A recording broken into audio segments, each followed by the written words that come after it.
What's up, my people? You're not tuned in to me TV. Now, we gonna bring you all the stories about the stories that we need to bring you stories about. You feel me? So that's what we gonna do. Some stories might be good, some stories might be tragic, but hey man, that's how these stories go. I don't make it up. Now we getting into it. You feel me? So look, man, bang the like button, bang that subscribe button. You see them on the screen. Yeah, them right there. Hit the like and subscribe, man. Hit that right there. Now we about to get started with our story. Yo, you already know I'm back with another one on Me TV 1.0. And if you're new to the channel, man, hit that sub and show some love. And if you've been here for a little while, like and share if you care. You already know, man. I appreciate every view, every like, every comment. You already know.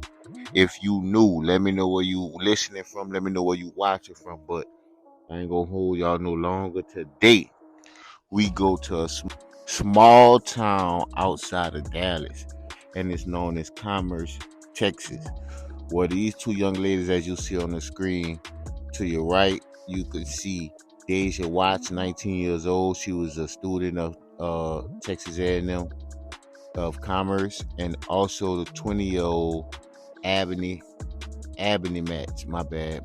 I said Watts. I mean Deja Match and Abbaney Match. Excuse my French.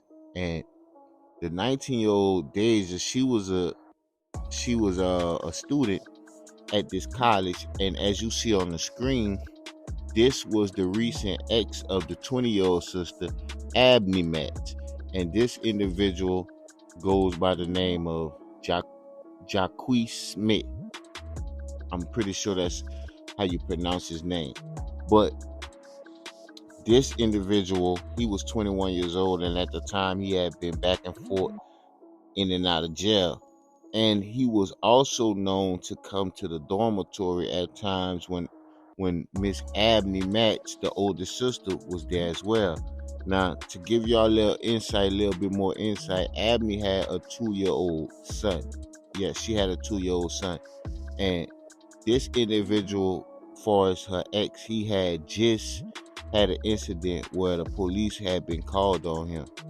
And he had hit Abney Match, the 20-year-old, over the side of the head with a cast iron frying pan, as well as hit her over the head with a lamp. So while all this is taking place, of course, once this died down, she called the police. She reported everything. The police go pick him up. Now, the judicial system failed these young ladies in the sense that this guy was on probation, right? So once this guy got picked up and locked up from the incident of him smashing the lamp over the young lady's head, he was arrested, and the judge afforded him a $1,500 bond, a personal cash bond. If you don't know what a personal cash bond is, that's like one of the lowest type of bonds that you could ever get. And sometimes when it's a cash bond like that, all you have to do is sign your name on a paper and you're free to go. But by him being on parole, it was supposed to be a parole hold on to him. But the paperwork didn't come down in time enough, because these court systems are very, very slow when it comes to things like this. So in a 2 days period of time, he was able to make bond, whether he signed his name on a piece of paper or whether he came up with the cash himself. I really don't know about that part, but he was able to get out of jail. And upon him getting out of jail, he was searching around for Abney, because you got to remember, she just put him in jail. And if he was willing to hit her across the head with a lamp and hit her with a frying pan, what else is he capable of doing? Not just capable of doing, but what else is he willing to do? So as he makes his way from being released from jail, he makes his way looking for Abney. And it just so happened, Abney happened to be at the dormitory with her sister Deja as she did regularly, but this particular time she was only gonna stay into the early morning that her and her son was gonna leave.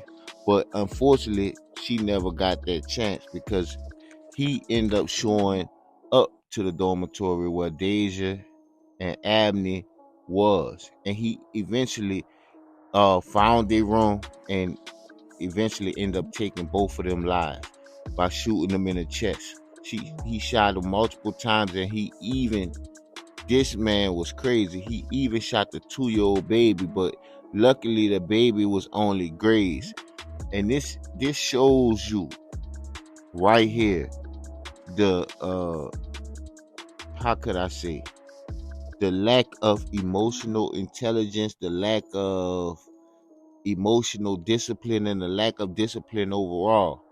It's not only the fact that you was hitting this young lady with weapons. That should have been a red flag right there. And another thing about this story that I'm pretty much really not liking is, why does it take so long for a person background to come up before the judge when the judge is giving them a bond? This should be the number one thing that was on her desk. This should have been the number one thing that they presented to her, the fact that he was a offender. Not just that, you gotta understand, this story happened in 2020, right? And this guy, Jacques Smith, or Jacques Smith, however you want to say his name, he was wanted for a murder in 2019 of another individual, another male in a neighboring county. If I'm not sure, I'm thinking it was Duncanville. So he was already wanted for that once he got arrested for hitting her across the head with a lamp. But like I said, by the judicial system being slow and having their own process, they wasn't able to decipher this when it was time for him to get a bond. So if you ask me, he was supposed to already been in jail, and if he would have been picked up for this 2019 murder, as he was subsequently charged with, as well as the death of these two sisters, why wasn't he already charged with the death of the Duncanville man previously?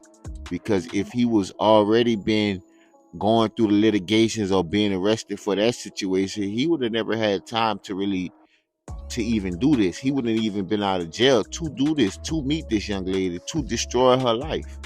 You feel me? And it's a lot of innocent individuals that sit up in jail, but it be the guilty, excuse my French, it be the guilty motherfuckers that they always let out. And soon as they let a guilty motherfucker out, a motherfucker that's not equipped to be out, this the type of shit that happened. And this was all due to the fact the judicial system was shitty. Not just the judicial system. You feel me? Let's say they did let him out. Okay, cool. We are on a dormitory at a college, on a college campus, right? Where are the securities? Where's the security measures so these individuals wouldn't get inside of this dormitory, especially at the wee hours of the night? It wasn't until a student in another room called the police, saying that she had bullet holes inside of her room, that the police came to the campus. Now, it should be 24-hour security on any college dormitory, but now that you've been seeing a lot lately on social media how easy it is for these people to access these college campuses, how easy it is for these people to walk on these college campuses without no type of security questioning them, wondering, do you supposed to be here or do you not supposed to be here? These colleges are unsafe, whether it's a major college or a small college. These colleges are unsafe. And not just that, it's the judicial system, man. These people do not care. And here it is, one man lost two daughters, and he almost, lost a grandson. Good thing the 2-year-old made it throughout the whole ordeal, because that would have been definitely a tragic situation. And he tried to hide the fact that he was involved in this situation by making a Facebook post trying to throw the police off of his lead as if he didn't do it, saying, Abby, I miss you. If I was there, this would have never happened. I'm looking at our pictures. I can't stop crying. I can't believe I wasn't there. This and that and the third. But ultimately, that wasn't enough because people pretty much knew that he was the one that pulled off this cowardly move, man. And if you got daughters, if you got sisters, if you got uh any type of female in your life or woman in your life, man, make sure they are protected, man. They need to have some type of weapon, some type of protection, some type of plan to where if something happens like this, they'll be able to defend themselves. And this is a crazy situation, man. But this situation happened in a small city, Commerce, Texas, and it's very unfortunate. But let me know what y'all think about this whole entire story down in the comments. And I appreciate every view, every like, every sub, man. If you new to the channel, if you made it this far, hit that sub and show some love, man. And if you've been here, you already know, man. Like and share if you care. You already know this Me TV 1.0, and I'll be back with another one. Yeah.